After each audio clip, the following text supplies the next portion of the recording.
Good morning. Licky, licky. We have a coffee cup here. Of course, I got coffee, cinnamon on there. I like cinnamon in my coffee.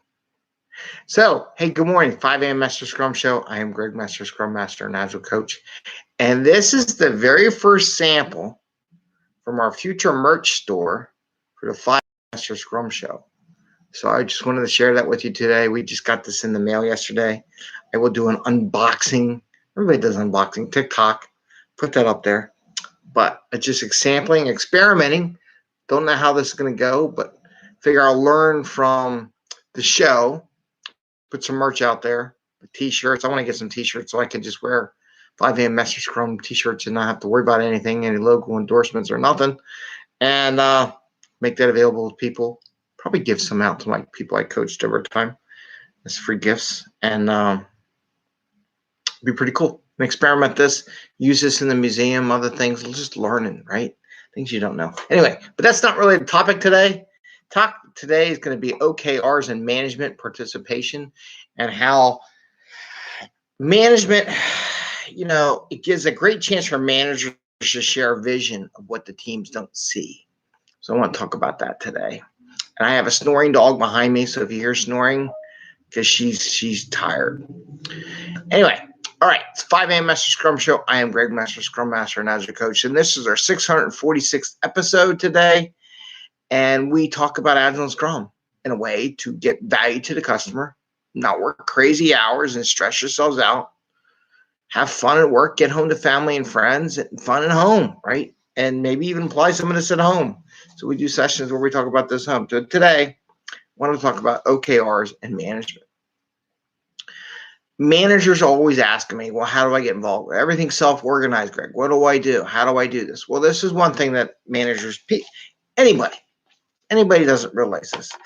Everyone doesn't see all the inputs and things that are going on that you see. When you're a manager, you get you sit on meetings and you get vision, you get different things that are going on in a larger part of the corporation, because just like in Agile and Scrum, what do we say? I think the new one's 9. So it's like 8 to 9 people. It's a good Scrum team kind of thing. We keep changing the numbers, but it's always around. It's always under 10. No matter what, it's always under 10. Let's think that is 5 and 5, but always under 10. So as you go up an organization get bigger, you're not going to have 50, 60, 100 people in those rooms. Everybody on the teams can't be a part of that because you'll just never get anything done. So we have to acknowledge that fact.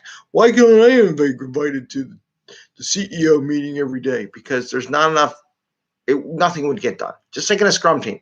Why don't we have a whole train of people? Let's say we have 40, let's say we have 60 engineers, coders, testers, the whole gamut, working together every day. It would be chaos, right? It's why we make smaller teams. So let's acknowledge that. OKRs provide an opportunity for managers to say, here's what I think the objective should be for this quarter.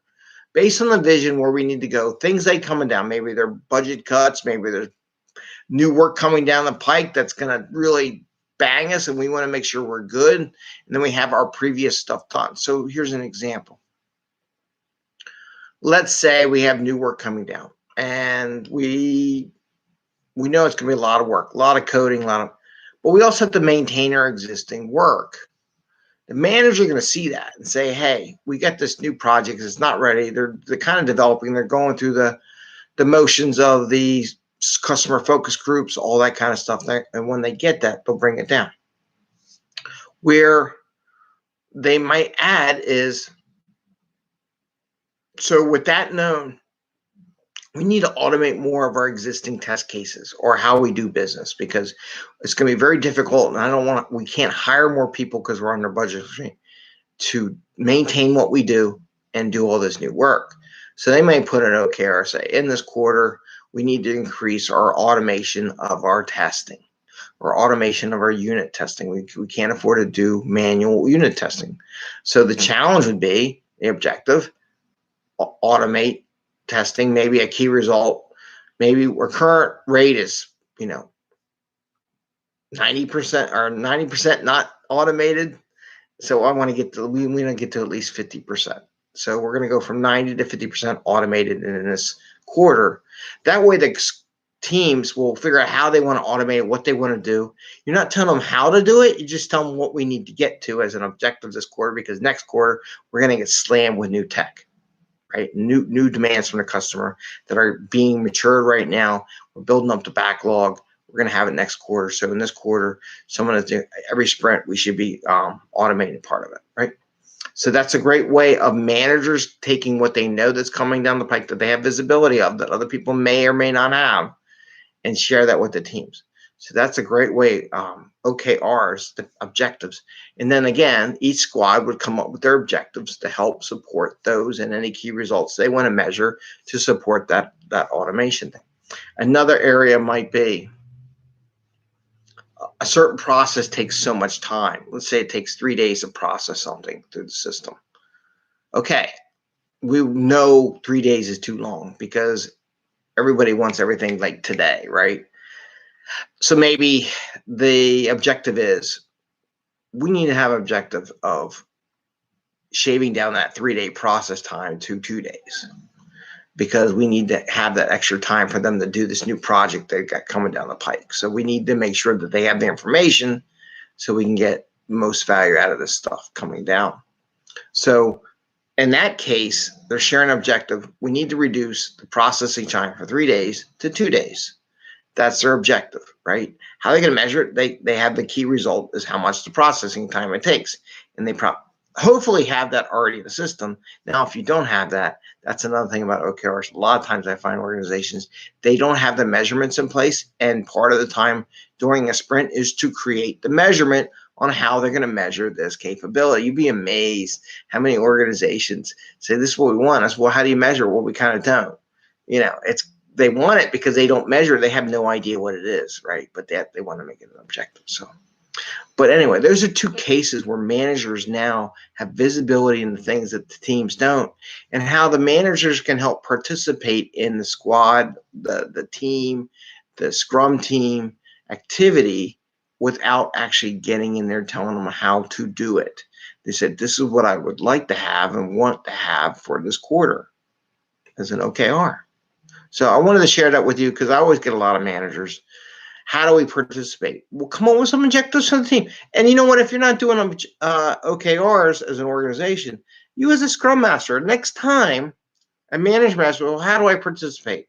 You could really do us a favor. Why don't you come up with a couple of objectives that you would like us to answer in a quarter or achieve? And try to work with them that they're not metric objectives, right? They're not, I want your velocity to go up to from 50 points to 52 points. That's not an objective, right? The objective is more granular, pushing the envelope, growing, going through the growth model, the growth mindset, getting better, achieving new goals, something maybe we haven't achieved before. And it's part of that journey. It makes it more of a challenge for the team. So that's what I want to share today. Again, we got merch. It's coming. I'm going to set up a merch store, and hopefully you can order stuff. I'll put stuff up when we do the merch store, and that'll be coming up soon. But happy Scrumming. Like it? I don't know. It's a big logo. I wonder if I may make the logo smaller. I don't know. We'll just see. Give me feedback. Want a smaller logo or bigger logo? With that, I say happy Scrumming. Enjoy your day, and I will see you tomorrow. Enjoy and take care. Have fun.